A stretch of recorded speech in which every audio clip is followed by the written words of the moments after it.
Hey there folks! It's time for What's New in YA, our monthly book talk video where I tell you about 5 new books from the teen collection. Now before I start, I want to tell you about an upcoming teen program for ages 13 and up. I did something similar last year. It's called the Weekend YA Book Club. We're going to meet for the first time Friday, June 3rd at 3 o'clock out on the lawn, and you're going to get a book, read it over the weekend, and then we're going to meet again on Monday, June 6th at 3 o'clock on the lawn to talk about the book. Now, don't stress out. It is a graphic novel, and it is definitely something that you can read over the weekend. You're going to get a copy of this book to keep if you come as well. It's Mariko Tamaki and Rosemary Valero O'Connell's award-winning graphic novel, Laura Dean Keeps Breaking Up With Me. So I hope you'll join me on the afternoon of June 3rd. First up, we have Gold Mountain by Betty G. Yee. This is a historical fiction novel. It takes place in 1860s China, as well as California, during the Transcontinental Railroad time, if you can picture that. And the main character is a 15-year-old girl named Ling Fan. She lives in a really small village in China. And through a number of circumstances, her father is wrongfully imprisoned and her brother dies from influenza, and he was scheduled to go to America to work on the railroad.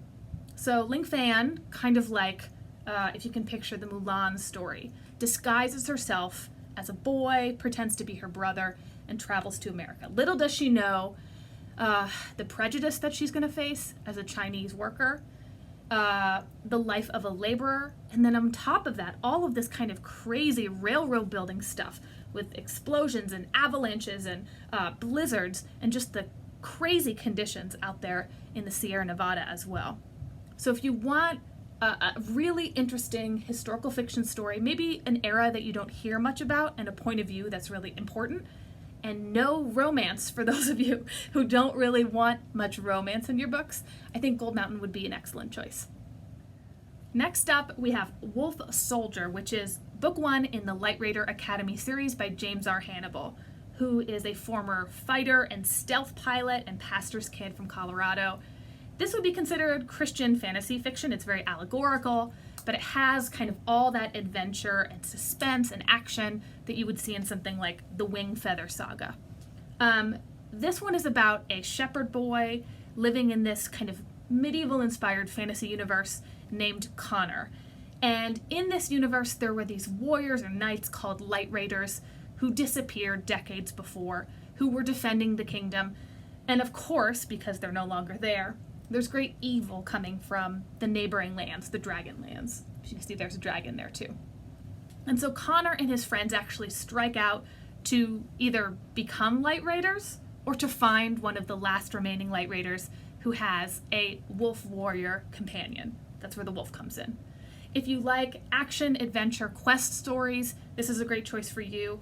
If you want something a little bit more like Wing Feather Saga, little kind of touches of mythology and allegory, pick up Wolf Soldier.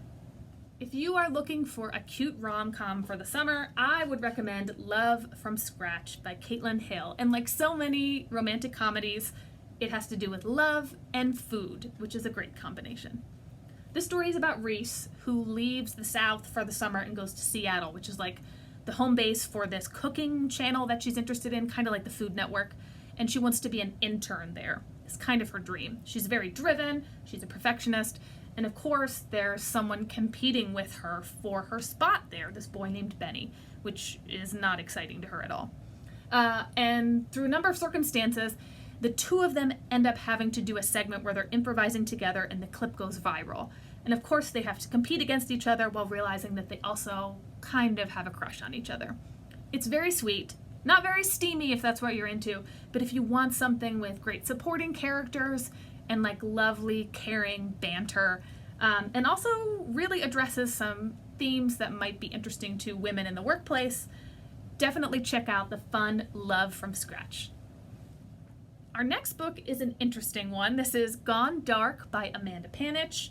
It's a little sci-fi, I would say more dystopian thriller with adventure elements, but also horror elements. It's about a 17-year-old girl named Zara who loves video games. She seems pretty normal at the beginning of the story. And then the power grid is attacked and goes out. no electricity, and it's not coming on anytime soon. So of course the whole country is in chaos, but Zara has an interesting past. She was raised in her father's doomsday prepper cult and taught to forage and survive and hunt and all these things. And she and her mother escaped from this cult for reasons I will not be sharing yet. But Zara realizes that going back to her father's compound might be one of the ways to survive. So she leads her friends kind of on this journey and trek to get back to the place that she originally escaped, using all of her survivalist skills the whole time. And horrible thing after horrible thing happens in this. I think if you can kind of picture the human part of The Walking Dead, without the zombies, fighting over resources, figuring out who to trust, you'll get a good picture of Gone Dark. The last book for today is the new novel from Sean David Hutchinson called Howl. I love this cover. Sean David Hutchinson is always writing these really unique, sometimes even bizarre, queer stories. They're often about mental illness or the coming of age of the LGBTQ teen, but sometimes they're taking place in space, or there's time travel, or end of the world stuff. He's all over the place. This one comes from more a small town horror Stephen King direction. I can't tell you too much about the story, but I will tell you at the beginning, you meet a character named Virgil, who has moved from the big city where he's lived all his life to this very small town. And he has been attacked by a monster, a werewolf. And he has the scars and the wounds to prove it, but nobody believes him.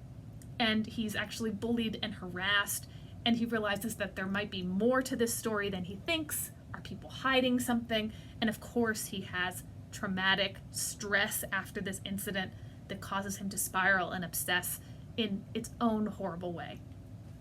If you like horror stories that are also very psychological, I would definitely pick this up, and anything by Sean David Hutchinson is worth a try. Thank you for watching. I hope to see you Friday, June 3rd at 3 o'clock out on the library lawn. I will give you your copy of Laura Dean to read over the weekend.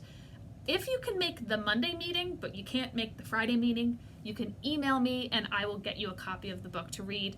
My contact information is on the library website. I will be back next month with another What's New in YA. See you then.